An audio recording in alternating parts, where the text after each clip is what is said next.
सदाशिवसमारम्भां शङ्कराचार्यमध्यमाम् अस्मदाचार्यपर्यन्तां वन्दे गुरुपरम्पराम्। ఓం.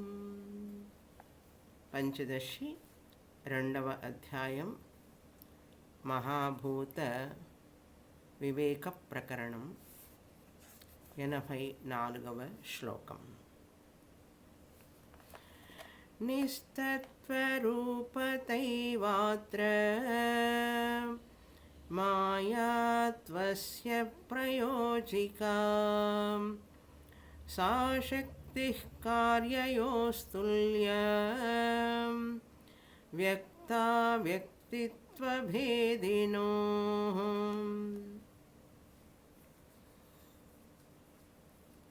విద్యారణ్యుల వారు పంచభూత వివేక అనేటటువంటి ఈ ప్రకరణంలో పంచభూతాలు మిథ్య అని నిర్ణయిస్తున్నారు. మిథ్య అంటే మనకు ఉన్నట్లుగా కనపడుతుంది కానీ నిజం కాదు. మిథ్య అనేది సత్తుకి అసత్తుకి మధ్యలో ఉన్నటువంటిది. సత్ అంటే ఎల్లప్పుడూ ఉండేది ఆత్మ చైతన్యం, ఉనికి, ఎరుక. అసత్ అంటే ఎప్పటికీ లేనటువంటిది, ఎన్నడూ లేనటువంటిది. అది తుచ్చ అసత్ అన్నాం. కుందేటి కొమ్ము లాంటిది. కుందేటి కొమ్ము ఎప్పుడూ ఉండదు, ఏ కాలాల్లోనూ ఉండదు. కనుక ఈ సత్ అనే చైతన్యం, ఈ అసత్ అనేటటువంటిది ఆకాశ పుష్పం అనేది ఉంటుందా? ఉండదు కదా. ఈ రెండింటికి మధ్యలో ఉండేది ఏదైతే ఉందో ఇంకొక రకమైనటువంటి అసత్ ఉన్నది. అసత్తులో రెండు రకాలు. ఎప్పుడూ లేకుండా ఉండే అసత్ ఒకటి, అది తుచ్చ అసత్ అన్నాం. అనిత్యంగా ఉండే అసత్ ఒకటి ఉంది, అప్పుడప్పుడు ఉంటుంది, నిజంగా ఉండదు. అది వ్యావహారిక అసత్. వ్యావహారిక అసత్ అంటే ఇక్కడ సత్తు కాకుండా, తుచ్చ అసత్ కాకుండా సదసత్ విలక్షణం ఉన్నారు. మాయ అనేటువంటిది సత్తు కాదు, పారమార్థిక సత్యము కాదు, తుచ్చ అసత్ కాదు. అది మధ్యలో ఒక రకంగా ఉన్నట్లు కనపడేది. ఎండమావి నీరు లాంటిది, తాడు మీద సర్పం లాంటిది, ఒక కళ లాంటిది. కళ అసలు లేదని చెప్పలేం కదా. కళ ఉన్నది, శాశ్వతమైనది, నిత్యమైనది, సత్యమైనది అని చెప్పలేం కదా. కనుక కళ కూడా ఆ కేటగిరీ కిందికి వస్తుంది. దానికే మిథ్య అని పేరు పెట్టారు. మిథ్య అనేటటువంటిది ఏమిటి అంటే ఉన్నట్లుగా కనపడుతుంది, విచారణ చేస్తే నిజంగా ఉండదు అన్నారు. ఎండమావి నీరు కనపడుతుంది, విచారణ చేస్తే ఎండమావి నీరు ఉండదు. అలాగే ఆ యొక్క వెండి కనపడుతుంది, దాని మీద, దేని మీద, కాలిచిప్ప అంటారు దాన్ని. కాలిచిప్ప అంటే అది సముద్రపు ఒడ్డున ఉంటుంది, గవ్వ లాంటిది. అది వెండిలాగా కనపడుతుంది, కానీ విచారణ చేసి దగ్గరికి వెళ్ళి చూస్తే లేదు. ఉన్నట్లుగా కనపడుతుంది, నిజంగా లేదు. దానికి మిథ్య అని పేరు. ఇప్పుడు ఈ మాయ అనేటటువంటిది కూడా అటువంటిదే. ఉన్నట్లుగా కనపడుతుంది, నిజంగా లేదు అన్నారు. నిజంగా ఉన్నది ఏమిటండి అంటే సత్తు అన్నారు. సత్తు మాత్రమే నిజంగా ఉన్నది. ఈ మాయ అనేటువంటిది అసత్, అది నిజంగా లేదన్నారు. ఈ మాయ నుంచి ఏమేమి పుట్టినాయి అంటే ఆకాశం పుట్టింది, వాయువు పుట్టింది, అగ్ని, జలము, పృథివీ అన్నీ పంచభూతాలు పుట్టినాయి అన్నాం. అన్నామంటే శాస్త్రం చెప్తున్నది కనుక మనకు కూడా అనుభవంలో ఉన్నది కనుక ఈ ఎలాగైతే ఇసుక మీద నీరు మనం భ్రాంతితో చూస్తున్నాం, నీళ్ళు ఉన్నట్లుగా, ఎండమావి నీరు ఉన్నట్లుగా చూస్తున్నాం. దాన్నంటే ఏంటి, కల్పితం అంటారు దాన్ని. నీటిని కల్పించడం, నీరు లేని చోట ఎండమావిలో నీటిని కల్పించడం అన్నారు. దాన్ని కల్పన అంటారు. భ్రాంతి వలన తాడు మీద పాముని కల్పించడం, సూపర్ ఇంపోజిషన్ అంటారు. ఈ కల్పన వలన ఏమైంది అంటే ఆ వెండి కోసం ప్రవృత్తి కలుగుతుంది, భయపడిన దానికోసం వెళతాడు, వెండి కావాలి, వెండి బాగుందని. పాము చూస్తే భయపడతాడు కనుక అది నివృత్తి. వెండిలో రాగము, పామును చూసినప్పుడు ద్వేషము. ఈ ప్రవృత్తి నివృత్తి రెండు జరిగేది ఎందువల్ల అంటే భ్రాంతి వలనే కదా. నిజంగా పాము లేదు, నిజంగా వెండి లేదు. అది ఉదాహరణ. అదేవిధంగా ఈ ఉదాహరణ ఎందుకు చెప్పాము మనం ఇప్పుడు? బ్రహ్మమును మనం బ్రహ్మము మీద ఈ ఆకాశమును కల్పిస్తున్నాం, వాయువుని కల్పిస్తున్నాం, సూపర్ ఇంపోజిషన్. వాయువుని కల్పించి, అగ్నిని కల్పించి, దాని మీద బ్రహ్మము మీద ఉనికి, సత్తు మీద ఈ అసత్తైనటువంటి ఆకాశము, వాయువు, అగ్ని, జలము, పృథివీ ఇవన్నీ కల్పించడం అనేటువంటిది భ్రాంతి అన్నాం. అయితే ఏమైందండి, భ్రాంతి అయితే కల్పిస్తే కల్పించామండి అన్నారు. ఉదాహరణకు వెళ్ళండి, మళ్ళీ కల్పించావు, ఎండమావి నీరు ఉందని చెప్పి తాగుదామని వెళ్ళావు, దాహం తీర్చుకుందామని వెళితే నిరాశ కలిగిందా లేదా? నీరు లేదు, నిరాశ కలుగుతుంది. అదేవిధంగా వెండి ఉందని చెప్పి అది పొందుదామని వెళ్ళావు, నిరాశ కలుగుతుందా లేదా? తాడు మీద పామును చూసావు, భయం కలుగుతుందా లేదా? నిరాశ, భయము, రాగము, ద్వేషము ఇవన్నీ కలుగుతున్నాయా లేదా? అదేవిధంగా బ్రహ్మము మీద ఈ మాయా ప్రపంచము, నామరూప ప్రపంచము, పంచభూతాలతో చేయబడిన శరీరాన్ని కూడా నువ్వు కల్పిస్తున్నప్పుడు నీకు నిరాశ, భయము ఈ రెండు తప్పదు. ఎంతకాలం నువ్వు ఈ యొక్క సత్తు మీద అసత్తుని కల్పిస్తావో, అసత్ అంటే మిథ్యారూపమైనటువంటి మాయా కార్యములైనటువంటి పంచభూతాలతో చెయ్యబడినటువంటి ఈ శరీరాన్ని కల్పిస్తావో అని అర్థం. శరీరానికి రావడానికి ముందు పంచభూతాల గురించి తెలుసుకోవాలి.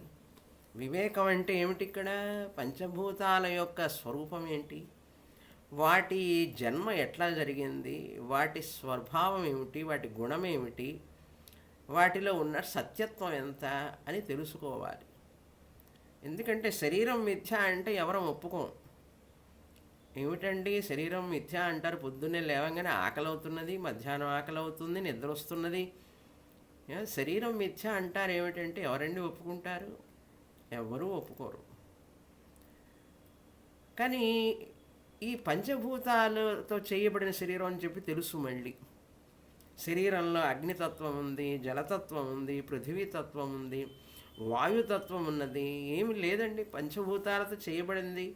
మనం చెప్తాం పాంచభౌతిక శరీరం అంటాం, కానీ శరీరం అనేది మిథ్య అంటే ఎవరు ఒప్పుకోరు. కనుక ఆ శరీరం పంచభూతాలతో చేయబడినటువంటి ఆ పంచభూతాల స్వరూపాన్ని ముందు తెలుసుకోని ఆయన, తర్వాత చిన్న చిన్నగా నీవు శరీరాన్ని కూడా మిథ్య అని తెలుసుకునే శక్తి నీకు లభిస్తుంది. లభించడం వల్ల ఏమిటి ప్రయోజనం అంటే, ఆ పంచభూతాలతో చేయబడినటువంటి శరీరం కూడా, ఆ పంచభూతాలతో చేయబడినటువంటి ఈ శరీరం కూడా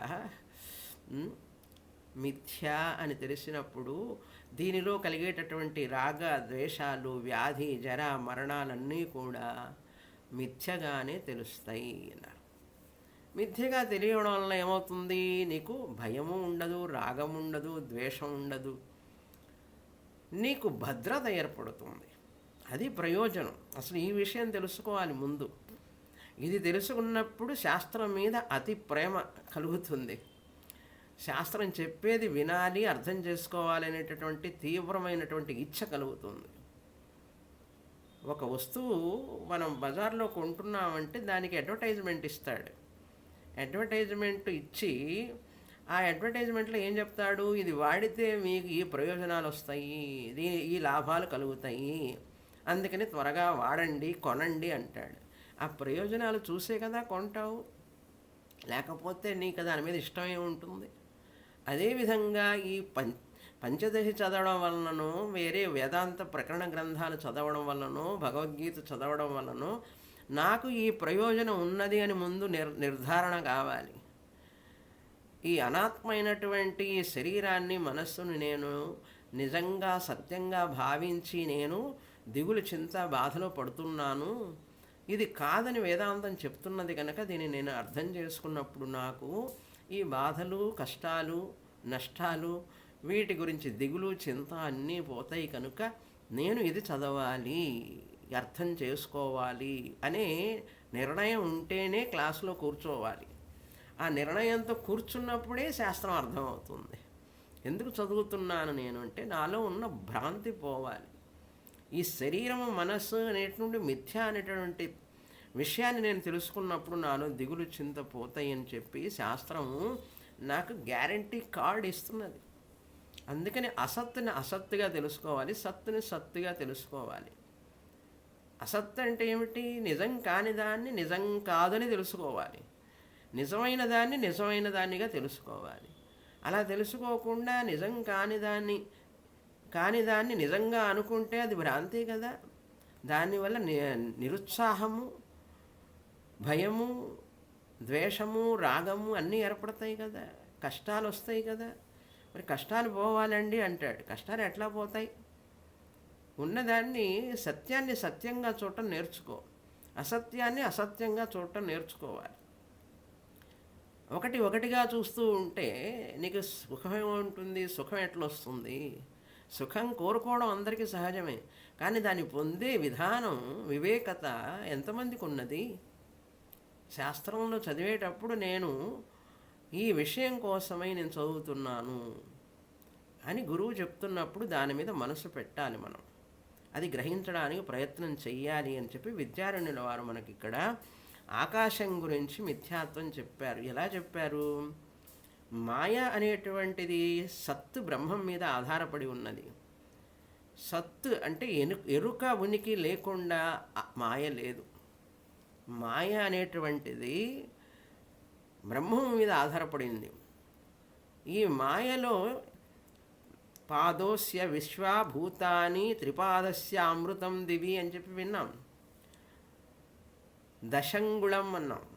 అంటే 10వ వంతు ఆక్రమించున్నది. బ్రహ్మము, ఉనికి, ఎరుక అంతటా ఉన్నది. అందులో మాయ 1/4 మేనిఫెస్ట్ అవుతున్నది, వ్యక్తమవుతున్నది ప్రపంచ రూపంగా. 1/4 3/4 సత్ బ్రహ్మము. ఉనికి, ఎరుక 3/4, 3 వంతులు వ్యక్తం కాలేదు, అవ్యక్తంగానే ఉన్నది సత్తు. ఈ మాయ 1/4 ఉన్నది అసలు ఆ బ్రహ్మంలో. ఆ 1/4 అది వ్యక్తమవుతున్నది ప్రపంచంగా. ఆ 1/4 వ్యక్తమయ్యేటటువంటి ఈ మాయ నుంచే ఆకాశము కార్యము, దాని కార్యం వచ్చింది. అంటే ప్రోడక్ట్. మట్టి నుంచి కొండ వచ్చినట్లుగా మాయ నుంచి ఆకాశం కల్పింపబడింది. మాయ ఎక్కడ కల్పింపబడింది? బ్రహ్మమునందు, ఎరుక, ఉనికి యందు కల్పింపబడింది. మాయ అనేది అది సత్యం కాదు, అది కల్పించబడింది. మాయ వలన ఆకాశం వచ్చింది. మాయ మిథ్యా కనుక అది సత్ బ్రహ్మము కాదు, అసత్తైనటువంటి కుందేటి కొమ్ము లాంటిది కాదు. అది మిథ్యా కనుక దాని కార్యమైనటువంటి ఆకాశం మిథ్యే కదా. మిథ్య అంటే నిజం కాదు కదా అని తెలుసుకున్నాం. మరి ఆకాశం నుంచి వచ్చినటువంటి వాయు సంగతి ఏమిటండి అంటే, వాయువు ఆకాశం యొక్క కార్యము, ఆకాశము కారణము. ఆకాశాన్ని నుంచి వచ్చినటువంటి వాయువు కల్పింపబడింది బ్రహ్మం మీద కనుక ఆ వాయువు కూడా మిథ్య అని తెలుసుకో అంటే పూర్వపక్షి అంటున్నాడు ఇక్కడ 83వ శ్లోకంలో మనం చూసాం. ఎందుకు అలా అనాలి? మనం వాయువు నుండి సత్తాను వేరు చేస్తే వాయువు అసత్పదార్థం అవుతుంది అని చెప్పాం మనం. అట్లాగే మాయ కంటికి కనపడదు, వాయువు కంటికి కనపడుతున్నది కదా. అట్లాగే మాయ వేరు వాయువు వేరు అని చెప్పొచ్చు కదా అంటాడు పూర్వపక్షి. మనం ఏమన్నాం?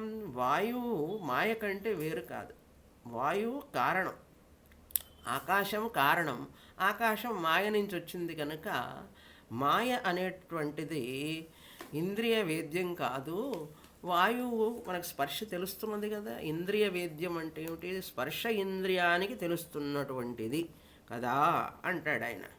అంటే సద్వస్తువు అంటే సత్తు కంటే భిన్నమైంది కాబట్టి, విలక్షణమైనటువంటిది కాబట్టి, వేరైనటువంటిది కాబట్టి వాయువు అసద్రూపము కలది అంటే అది సత్తు కాదు అసత్తు అని అన్నట్లయితే అవ్యక్తమైన వాయువు అవ్యక్త రూపం గల మాయ కంటే వేరు కదా అన్నారు.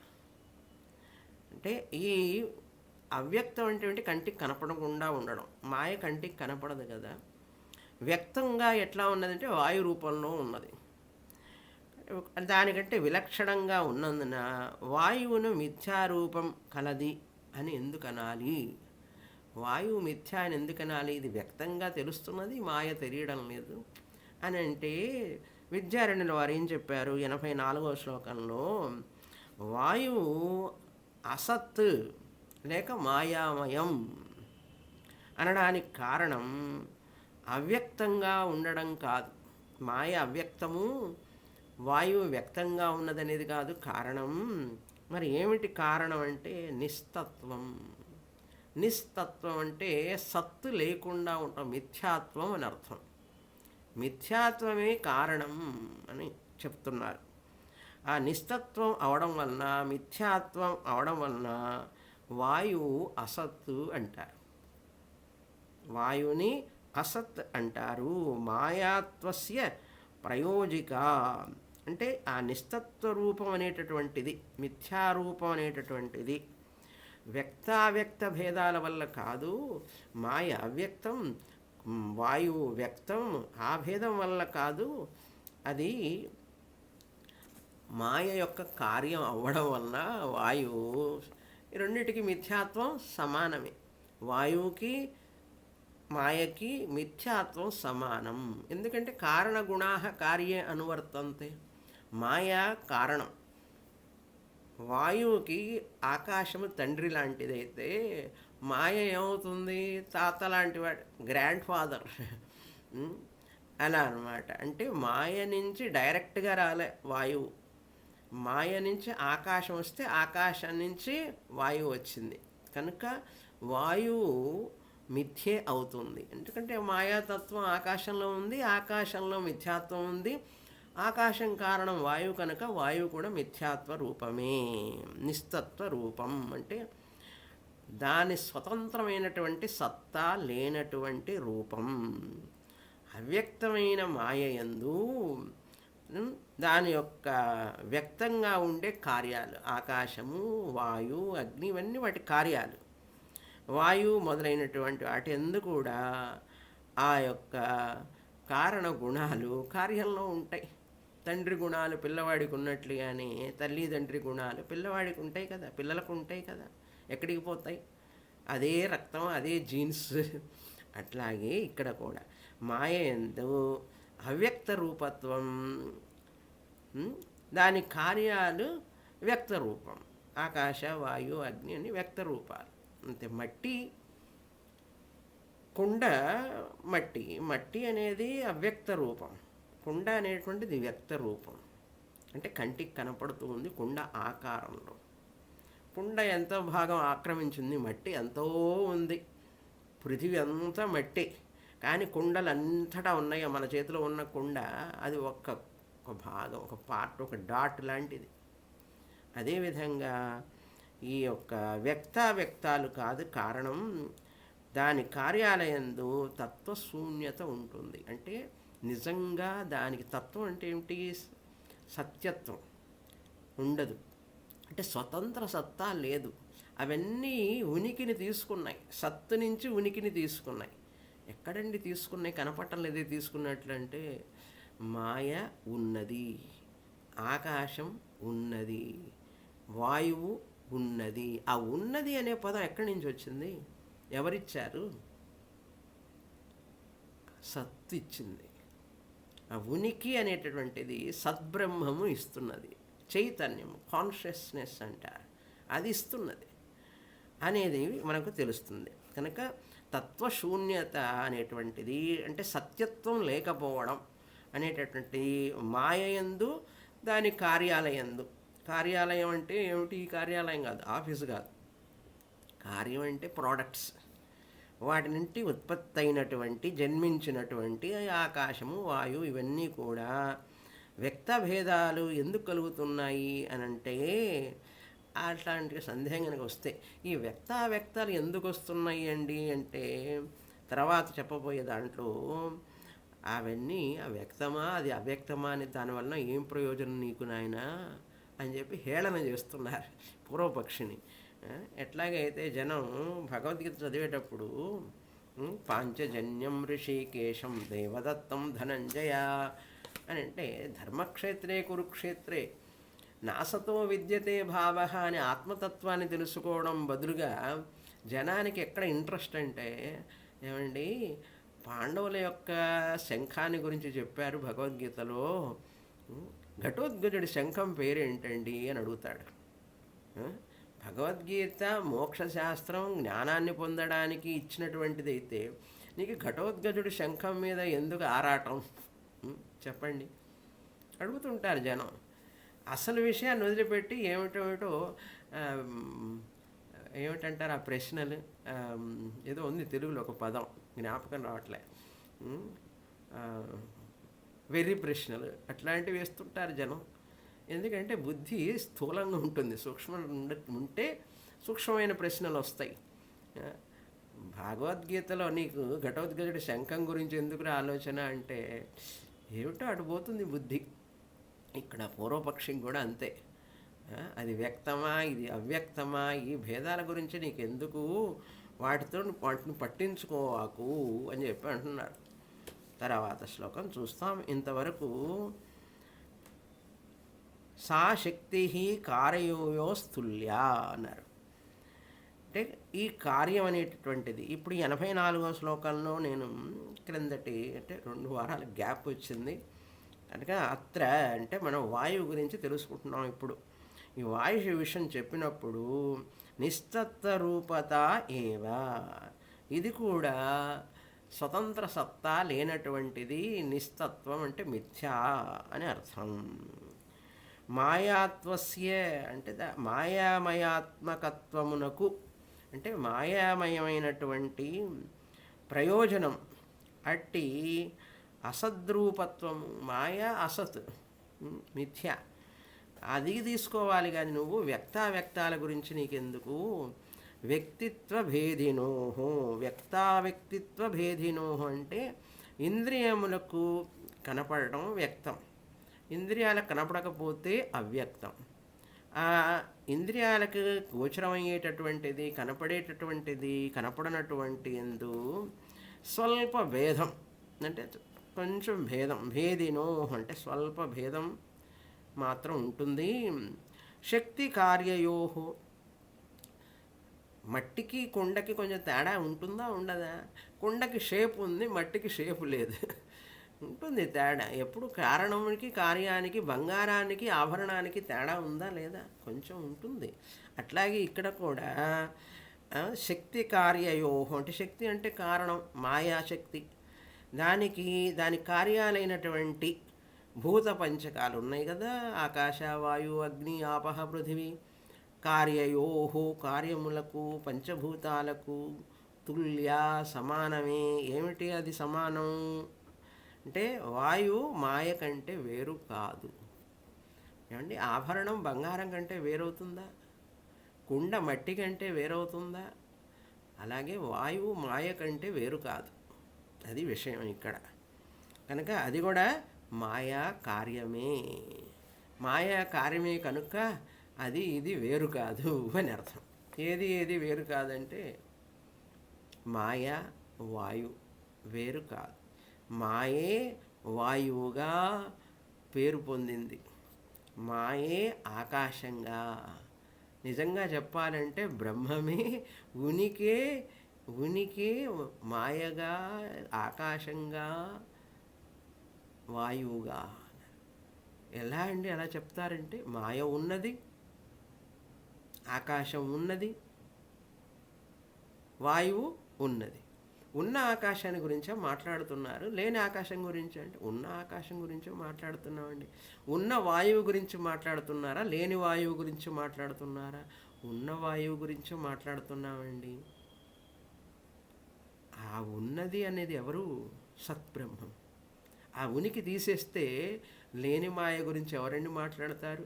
లేని ఆకాశం గురించి ఎవరు మాట్లాడతారు? లేని గాలి గురించి ఎవరండి మాట్లాడతారు? కనుక ఉనికి అనేది ముఖ్యం. ఇప్పుడు తర్వాత శ్లోకానికి వెళ్తాం.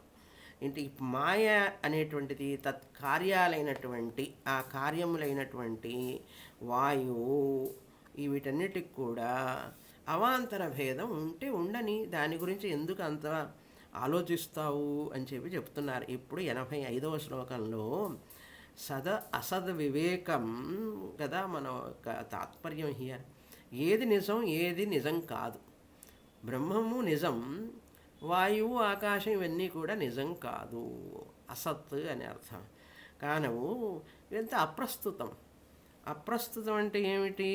అవాంతర భేదాలు, వాటికి మధ్య ఉన్నటువంటి స్వగత భేదాలు ఎందుకు వాటిని గురించి పట్టించుకుంటావు అంతగా అన్నారు. వాటిని గురించి అంతగా ఎందుకు పట్టించుకుంటావు అన్నారు. పంచపాండవుల గురించి కదా చెప్తున్నాం కదా మనం. పంచపాండవులు అక్కడ, ఇక్కడ పంచభూతాలు. ఇంకే మళ్ళీ ఘటోద్గజుడిని ఎందుకు తీసుకొస్తావు మధ్యలో? అట్లాగే ఇక్కడ కూడా మనం అప్రస్తుతంగా ఆ వేరే విషయాన్ని వ్యక్తము అవ్యక్తము అని తేవద్దు. ఇది కారణం, ఇది కార్యం, అంతే. సత్ అసత్ దాని గురించి మనం విచారణ చేస్తున్నాం. ఏది నిజం, ఏది నిజం కాదు. అంతేగాని అవాంతర భేదాలు పట్టుకొని వాటి మధ్యలో మళ్ళీ మాయకి వాయువుకి మధ్యలో ఉన్నటువంటి చిన్న చిన్న భేదాలు పట్టుకొని అసలు విషయాన్ని మర్చిపోతున్నావు. అసలు విషయం ఏమిటి? అసలు ఈ వాయువు నిజం, సత్యమా కాదా? అది మనకు. దానికి స్వతహా ఉనికి ఉన్నదా లేదా? అది సత్తా అసత్తా అన్నారు. అది మన టాపిక్ ఇక్కడ. సత్తు నుంచి ఇవన్నీ వివేచన చేసి వేరు చేయాలి. ఇప్పుడు ఇవి సత్యం కాదని చెప్పాలి. అంతేకాని కారణం, కార్య, మాయ, వాయువుకి మధ్య ఉన్నటువంటి చిన్న చిన్న అవాంతర భేదాలు పట్టుకొని అసలు విషయాన్ని మర్చిపోవాకు అంటున్నారు. 85వ శ్లోకం చదువుతాం. సదసత్వ వివేకస్య ప్రస్తుతత్వాత్ సచింత్యతాం అసతో వాంతరో భేద ఆస్తాం తచ్చింతయాత్ర కిం. అత్ర కిం అంట.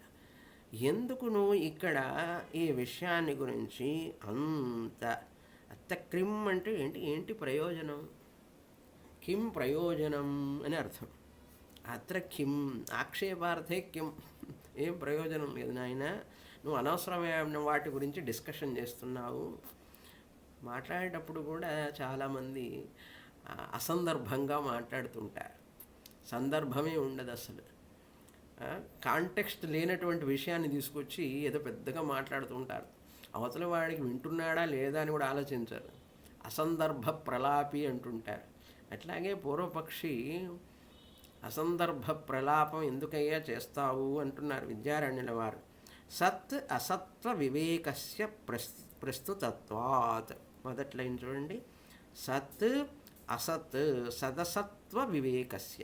ఇప్పుడు మన వివేకం ఏమిటి? పంచభూతాల అసత్తని, ఆత్మ సత్తని కదా వివేకం చేస్తున్నాం మనం ఇక్కడ.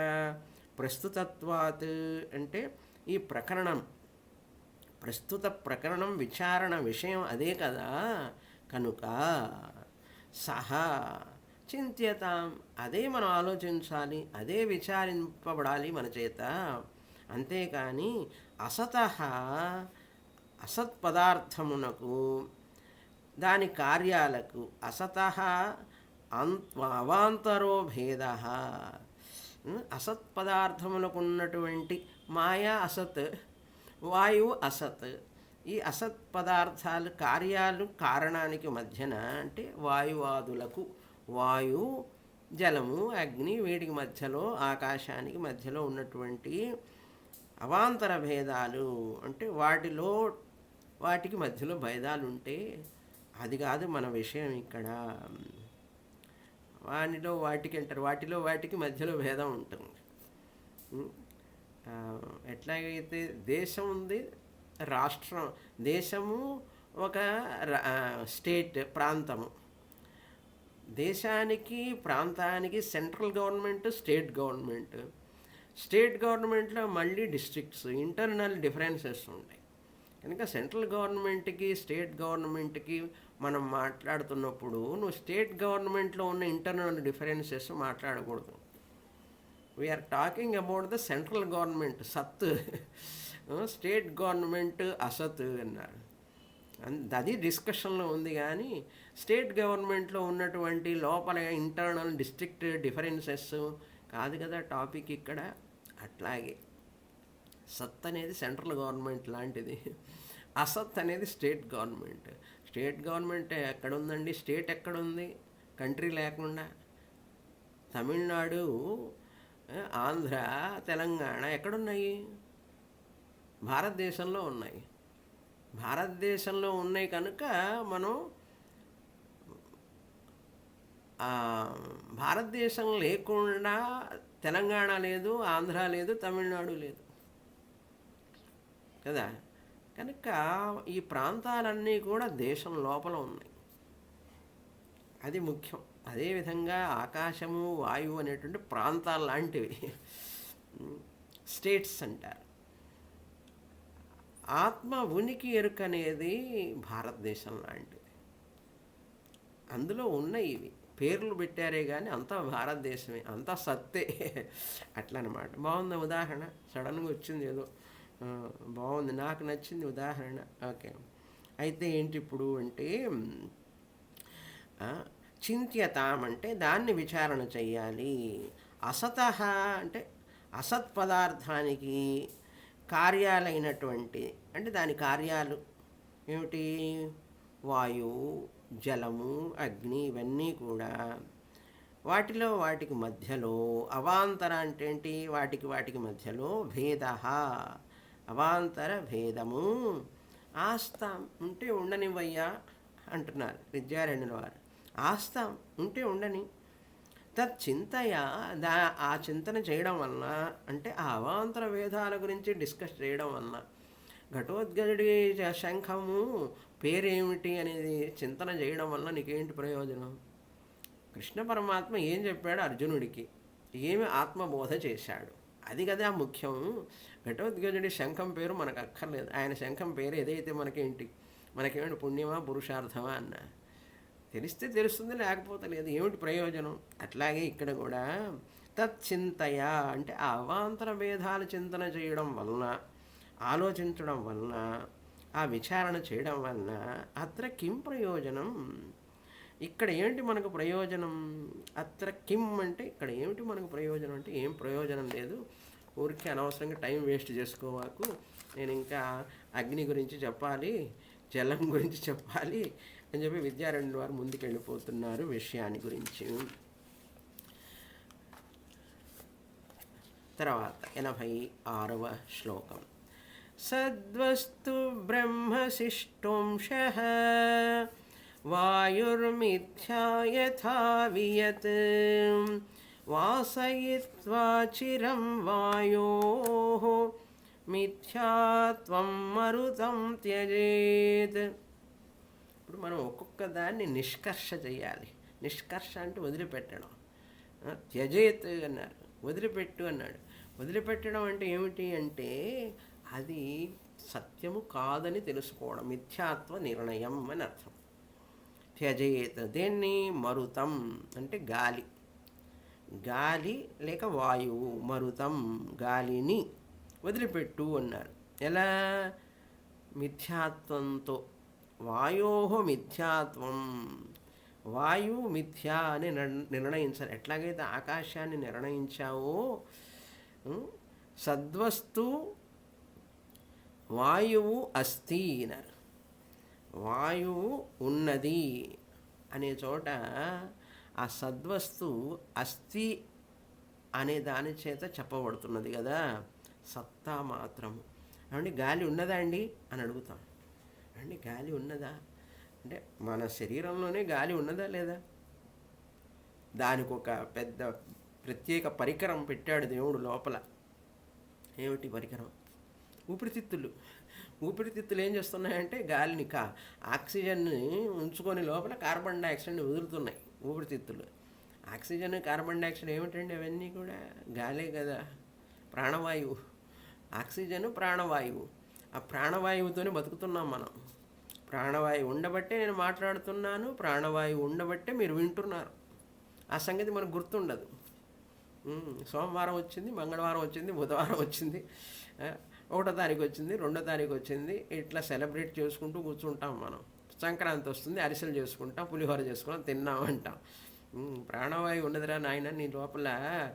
ఆ వాయువు అనేటువంటిది ప్రాణవాయువు ఉన్నదా లేదా? ఉన్నదండి. ఏమిటండి డౌట్? వింటున్నాం కదా, జూమ్ క్లాస్ ఉండబట్టే కదా వింటున్నాం అన్న. అదే ఆ ఉనికే సత్తు ఆయన అంటున్నారు ఇక్కడ. చూడండి, వాయువు అస్థి అన్నారు. వాయువు ఉన్నది అని అంటున్నప్పుడు మనం అది సద్వస్తు అస్థి అని చెప్తున్నాం అన్నమాట. ఉన్నది అనేది సద్వస్తు, సత్తుకు సంబంధించింది, వాయువుకు సంబంధించింది కాదు అది. అది సత్తా మాత్రం అని అర్థం. ఏమన్నారు త్యాగరాజుల వారు? సత్తా మాత్రమా చాలనం మితిని. ఎంత గొప్ప మాట రాశారు చూడండి త్యాగరాజుల వారు. ఎంతమందికి తెలుసు? మీలో ఆ పదం త్యాగరాజుల వారు ఈ సత్తు సత్తు సత్తు అనేది ఒక కీర్తనలో పెట్టారు. ఆ కీర్తనలో ఎంతో వేడుకొందు ఓ రాఘవ అనే కీర్తనలో ఈ సత్తా మాత్రమా అనే మాట మాట్లాడారు ఆయన. అది వేదాంతం చదివిన తర్వాత తెలిసింది. చిన్నప్పుడు సంగీతం నేర్చుకొని వీణ వాయిస్తూ పాడుతూ ఉంటే తెలియలే. ఏమిటో సత్తా మాత్రం అంటున్నాడు ఆయన, పాడాను అంతే. నాకు అసలు తెలియదు, అర్థం కాదు. ఏదో 13 ఏళ్ళప్పుడు 14 ఏళ్ళప్పుడు సంగీతం నేర్చుకుంటే ఈ సత్తు ఏమిటి అర్థమవుతుందా? ఎలా తెలుస్తుంది? దాని కొరకు వేదాంతం అంతా చదివిన తర్వాత, ఉపనిషత్తులు విన్న తర్వాత, ఈ సత్తు అంటే ఏమిటో తెలిసిన తర్వాత మళ్ళీ ఆ కీర్తన చూస్తే ఆహా, ఇదా త్యాగరాజుల వారు పాడినటువంటి సత్తా మాత్రమా చాలా నమ్మితిని అన్నారు అని చెప్పి అప్పుడు తెలిసింది. అది విషయం. సత్తా అన్నారు ఇక్కడ. బ్రహ్మము సత్తా అంటే ఏమిటి? ఉనికి. నీ సత్తా చూపించు అంటుంటారు తెలుగులో. సత్తా అంటే శక్తి అని అర్థం అక్కడ. ఆ సత్తా కాదు ఇక్కడ నేను చెప్పేది.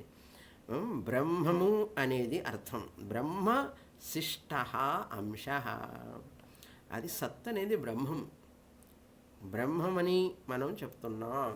ఎక్కడ చెప్పారండి అంటే తైత్రీయోపనిషత్తులో విన్నాం కదా, సత్యం జ్ఞానమనంతం బ్రహ్మ.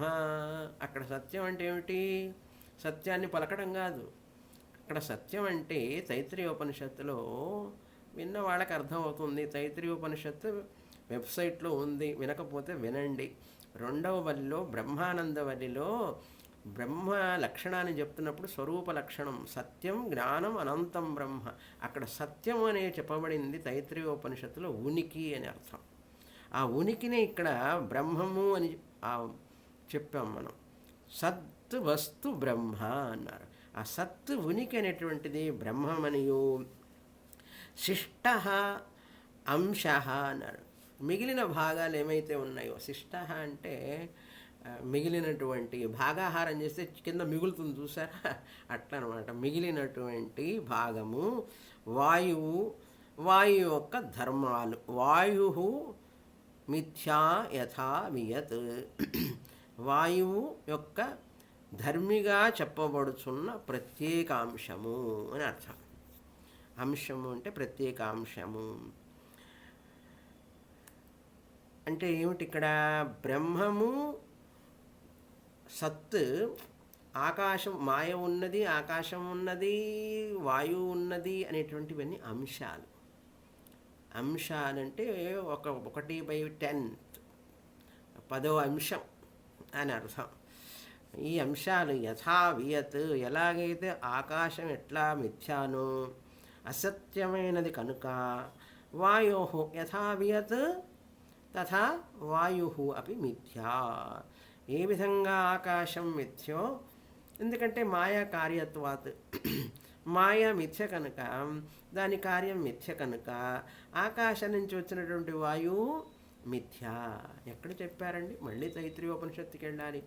ఆకాశాద్ వాయు వాయోరగ్ని అగ్నేరాప కనుక యథా వియత్ అంటే ఏ విధంగా ఆకాశం ఎట్లా మిథ్యా అసత్యమైనది, అలాగే వాయో మిథ్యాత్వం, వాయు యొక్క మిథ్యాత్వమును కూడా చిరం వాసయిత్వా అంటే చిరకాలం, చిరం అంటే చిరకాలం మనసులో నిలుపుకొని, వాసయిత్వ అంటే మనన ధ్యానాలు అంటే చింతన చేసి, అంటే క్లాసులు అటెండ్ అయ్యి బాగా అర్థం చేసుకొని అని అర్థం.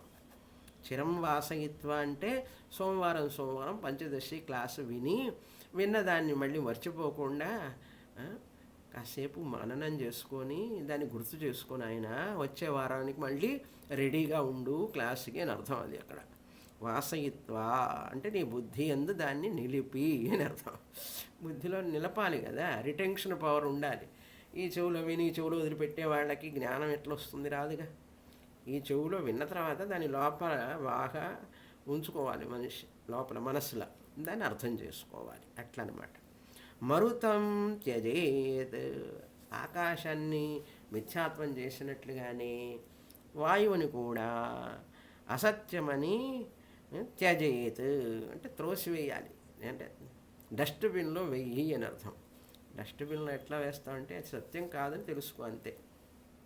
తర్వాత శ్లోకం 87. ఇంకా చింతయేత్ అంటే ఇప్పుడు అగ్నిని గురించి మనం తెలుసుకోవాలి. మళ్ళీ అగ్ని యొక్క విచారణ, ఎందుకంటే వాయువు తర్వాత ఎవరు పుట్టారు? అగ్ని. వాయువు తండ్రి లాంటివాడు, అగ్ని పుత్రుడు లాంటివాడు కనుక అగ్ని గురించి వినాలి. ఇప్పుడు అగ్ని కూడా అంతే కదా, పంచభూతాల వివేకం కనుక ఆకాశం తర్వాత వాయువు, వాయువు తర్వాత అగ్ని. అందరినీ క్యాన్సిల్ అనమాట, డిలీట్ చేయాలి. చేయకపోతే ఏమవుతుందంటే శరీరాన్ని పట్టుకుని కూర్చుంటావు, మళ్ళీ దిగులు పడతావు, చింత బాధ అన్నీ కష్టాలే. అది కష్టాలు పోవటానికేనండి ఇదంతా కూడా చదివేది. ఇప్పుడు అర్థం చేసుకోండి.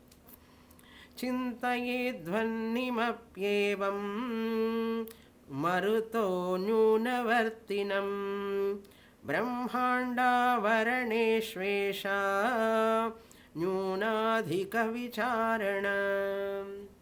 ఇప్పుడేం విచారణ చేస్తున్నామంటే పాండవులలో మధ్యముడు అర్జునుడు, ధర్మరాజు భీముడు, అర్జునుడు, నకులుడు, సహదేవుడు.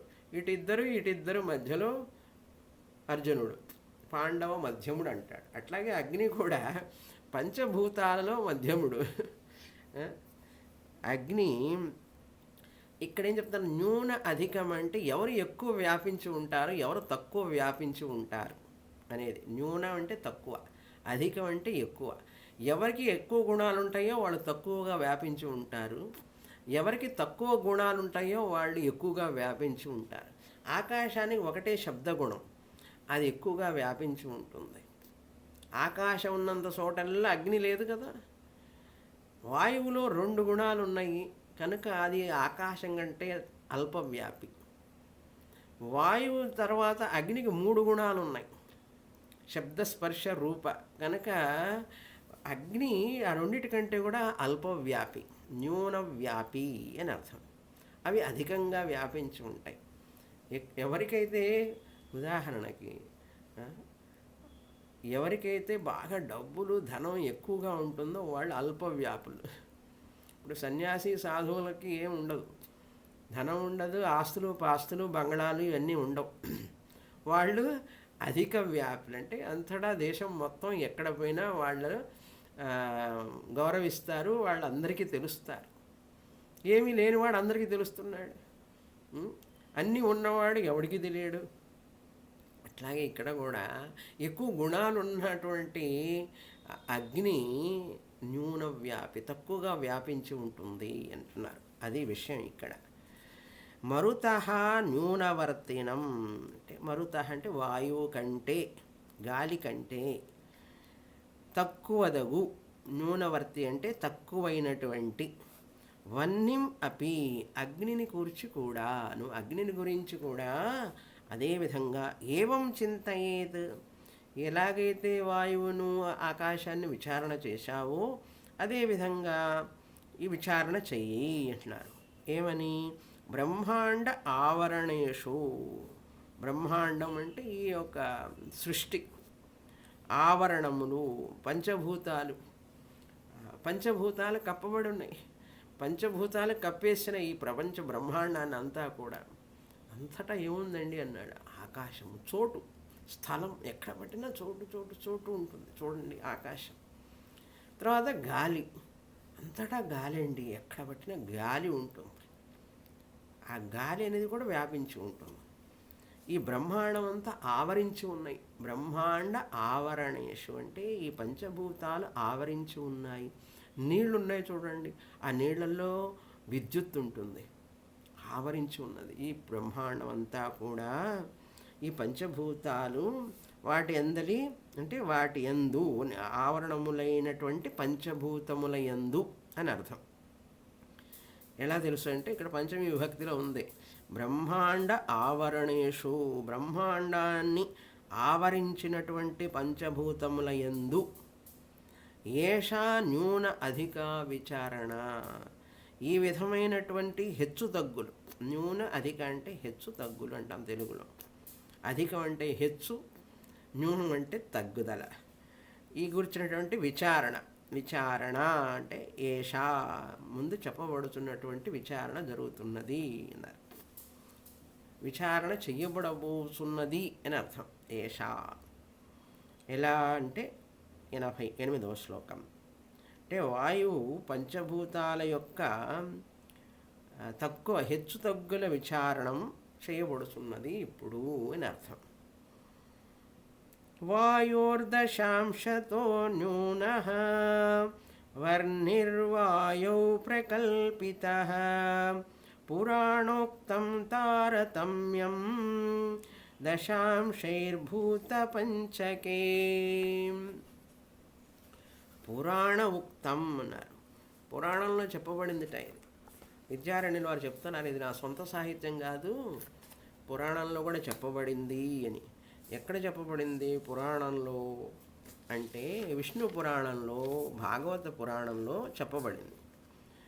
భాగవతంలో 3వ స్కందంలో 26వ శ్లోకం.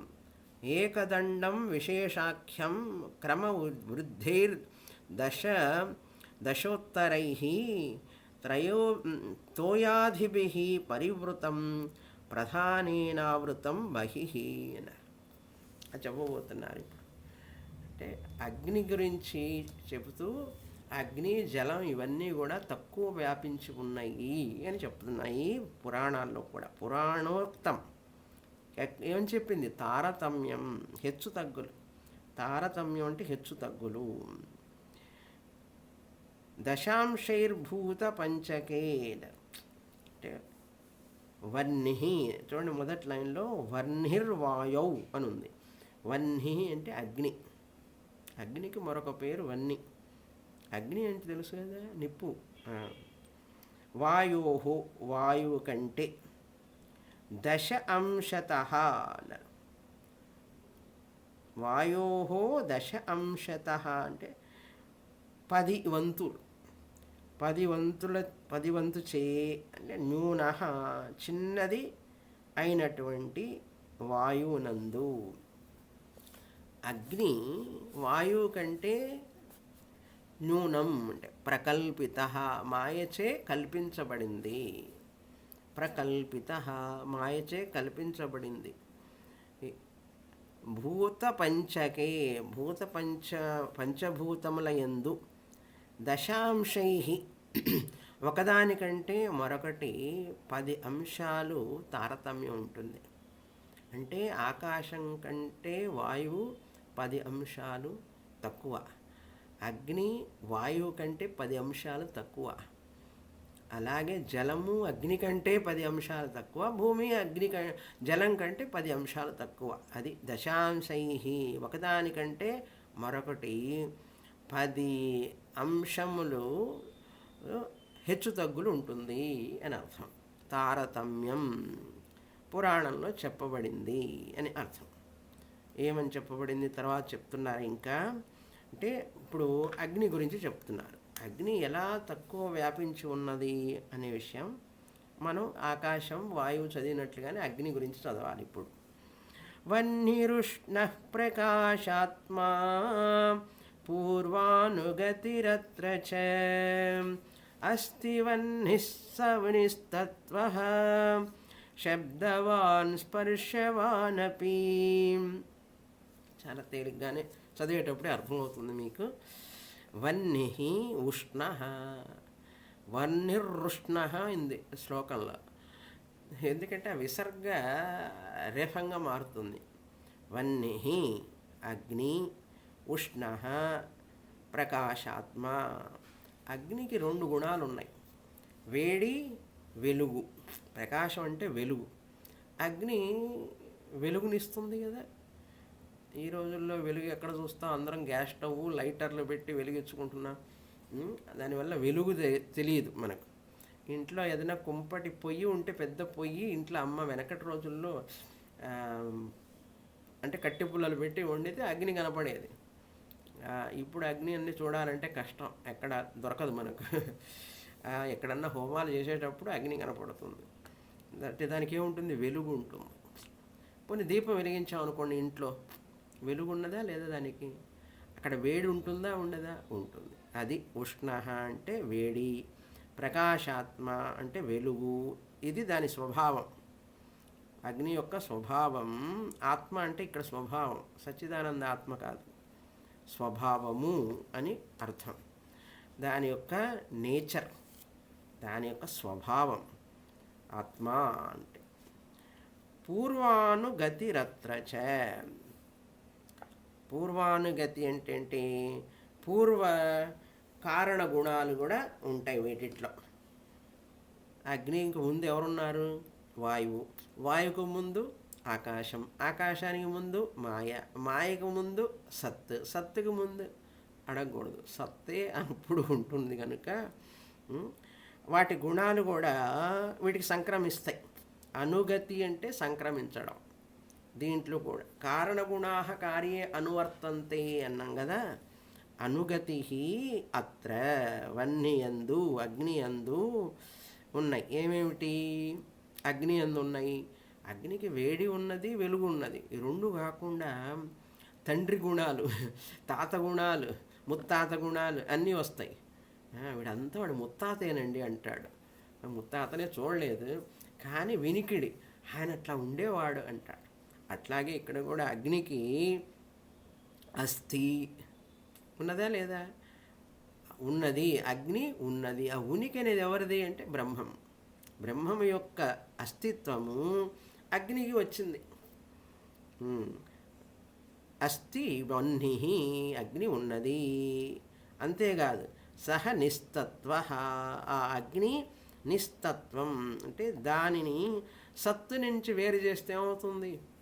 నిస్తత్వం అయిపోతుంది. ఉనికి తీసేసామనుకోండి, అగ్ని ఉన్నది అన్న, ఆ ఉన్నది అని తీసేస్తే ఏమవుతుంది? అగ్ని లేనిది అవుతుంది, అభావం అవుతుంది. అందుకే నిస్తత్వం కూడా ఉంది దానికి. తర్వాత శబ్దవాన్, ఆకాశ గుణం శబ్దం. దెన్ స్పర్శవాన్, వాయువు గుణం అగ్నికి ఉన్నాయి. అగ్ని పట్టుకుంటే కాలుతుందా లేదా? కాలుతుందండి. అది స్పర్శ. అది ఎవరి గుణం? వాయువు గుణం. శబ్దగుణం ఉందా? అగ్ని భుగు శబ్దం అని ఫస్ట్ చాప్టర్లో విన్నాం, పంచదశి. భుగు అనేటువంటిది అగ్ని యొక్క శబ్దం కాదు, అది ఆకాశం నుంచి అప్పు తీసుకుంది. అది చెప్తున్నారు. శబ్దవాన్ స్పర్శవాన్, ఆకాశం నుంచి శబ్దాన్ని తీసుకుంది, వాయువు నుంచి స్పర్శను తీసుకుంది. కాబట్టి ఇన్ని గుణాలు ఉన్నాయి. ఎక్కువ గుణాలు ఉంటే ఏమిటి? అల్పవ్యాపి. అస్తిత్వం ఉంది, శబ్దం ఉంది, నిస్తత్వం ఉంది, దానికి స్వతహ సత్తా లేదు. అది బ్రహ్మము నుంచి సత్తును తీసుకున్నది కనుక మిథ్య. అది స్పర్శగుణం ఉంది, దానికి వెలుగు ఉంది, వేడి ఉంది. ఇన్ని లక్షణాలు ఉన్నాయి. అందుకే అగ్ని మూర్త ద్రవ్యం. ఆకాశానికి రూపం లేదు, వాయువుకు రూపం లేదు, అవి అమూర్త ద్రవ్యాలు. దీనికి రూపం ఉంది కనుక ఋగ్వేదం మొదటి మంత్రం అగ్నిమీళే పురోహితం అని మొదలవుతుంది. అగ్నిహోత్రం ఎందుకు చేస్తారంటే పంచభూతాలు దానికి ఒక్కదానికి మొదటి నుంచి రూపం వచ్చింది. అందుకని రూపం ఉన్నటువంటి పంచభూతం కనుక అగ్ని దేవత మనం ఉపాసన చేస్తారు. నిస్తత్వం. తర్వాత శ్లోకం. సన్మాయా వ్యోమవాయువంశై యుక్తస్యాగ్నేర్నిజో గుణః రూపం తత్ర సతః సర్వం అన్యద్బుద్ధ్యా వివిచ్యతాం. ఇప్పుడు ఏం చేయాలి మరి? అగ్నిని గురించి తెలుసుకున్నా. దాని రెండు గుణాలు సొంత గుణాలు, 4 గుణాలు పైనుంచి వచ్చినాయి. ఇది మిథ్య అని తెలుసుకో. వివిచ్యతాం, వేరు చెయ్యి. సత్తు నుంచి వేరు చేస్తే సత్ మాయా వ్యోమ వాయు అంశై, దానికి అగ్నికి ఉన్నది ఉనికి, వహ్ని అగ్ని ఉష్ణ, ఇవన్నటి ఉన్నటువంటి ఉష్ణము వేడి ఉన్నటువంటి ఈ అగ్ని. సత్ మాయా అంటే సత్తు ఉన్నది అందులో, మాయ కారణం కనుక అది ముత్తాత కొళ్ళు తాత అంటారు తమిళ్లో. మాయ ఉంది, ఆకాశం ఉంది, వాయువుల యొక్క అంశాలు ఉన్నాయి అందులో. ఎట్లా ఉందన్నా పైన చెప్పాం కదా, శబ్దగుణం ఉంది, స్పర్శగుణం ఉంది, నిస్తత్వం మాయా నిస్తత్వం ఉంది, అందులో సత్తు ఉన్నది. ఇవన్నీ ఉన్నాయి కనుక యుక్తస్య అంశై, వాటి అంశాలు సత్తు మాయ ఆకాశము వాయువుల యొక్క అంశములతో కూడినటువంటి అగ్నే, అగ్ని యొక్క నిజగుణం. స్వీయ గుణ అన్నారు. స్వీయ గుణ అంటే దాని యొక్క నిజమైన గుణం రూపం. నిజో గుణ అంటే ఏమిటి? నైజ గుణం. వాడి నైజం అంటారు చూసారా, నిజగుణం. రూపం, రూపం అనేది దాని నిజగుణం. ఎందుకంటే ఆకాశానికి రూపం లేదు, వాయువుకి రూపం లేదు, అగ్నికే రూపం ఉన్నది, రూపగుణం. మనం దీపారాధన చేస్తే చూడండి, దానికి రూపం కనపడుతుంది. వాయువుకి రూపం ఉందా? ఆ దీపం కదులుతూ ఉంటే ఆహా గాలి వస్తుందిరా, దాన్ని తలిపోయి కిటి తలిపోయి అంటాం.